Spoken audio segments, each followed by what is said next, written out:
Every so often when people see somebody else sad or mad or distressed or bothered, we get a little bit bothered. We too get a little bit bothered in the way of, why can't you be happy? Because we just want them to be happy.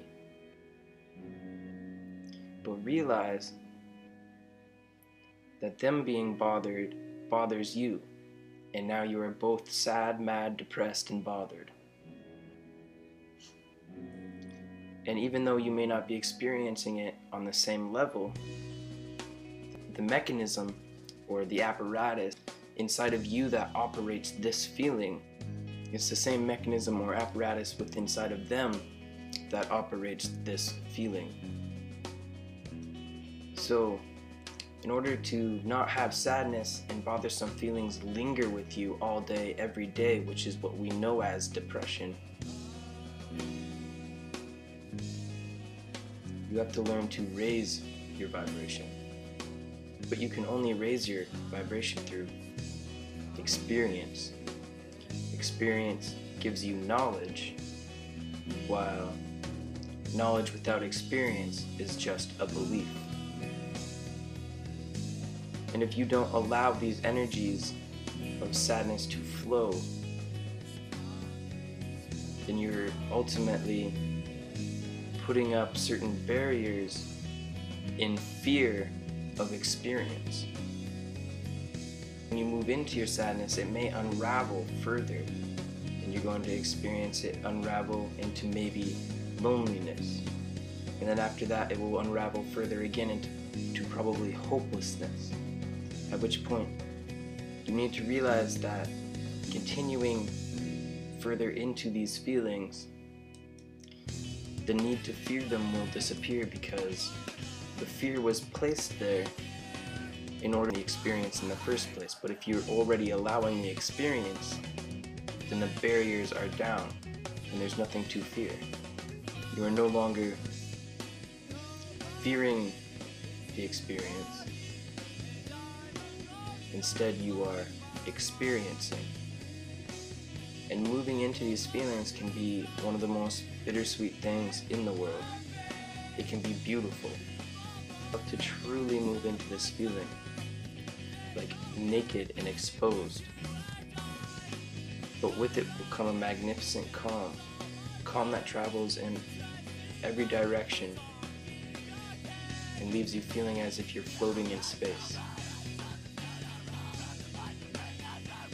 And while it can make you feel so small, it is beautiful, because when you've experienced a hopelessness, that's when you can begin to experience true hope. Without hopelessness, you couldn't have experienced what it was to have real hope. And other than that, you have now expanded your boundaries, right? And by navigating new realms, you are stretching the elastic of your consciousness and opening your mind, per se.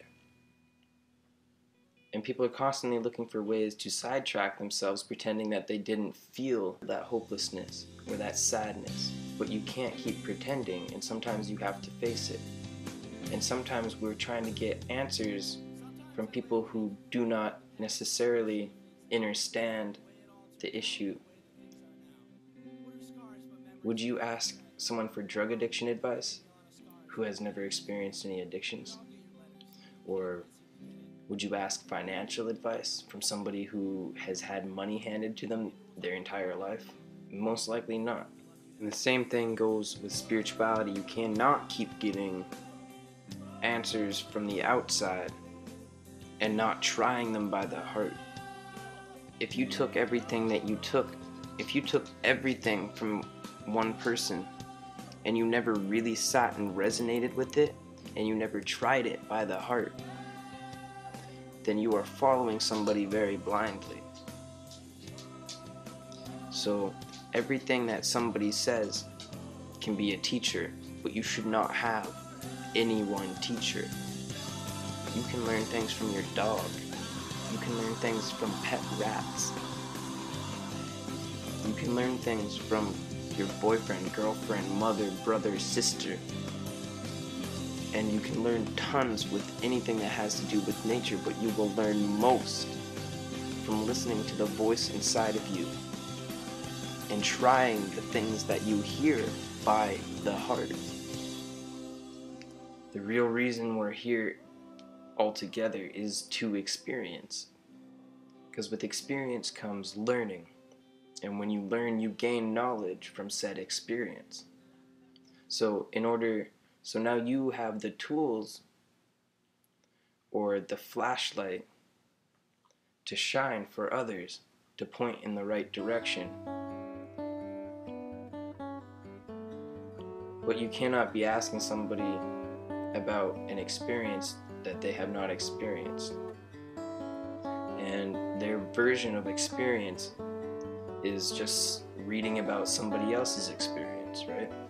So explore the energies that come up in life. Otherwise, they're just going to linger with you, and they're going to follow you, and you're avoiding progression. You're avoiding your lessons, which will make you learn and gain knowledge and experience, and that is what's going to take you out of here.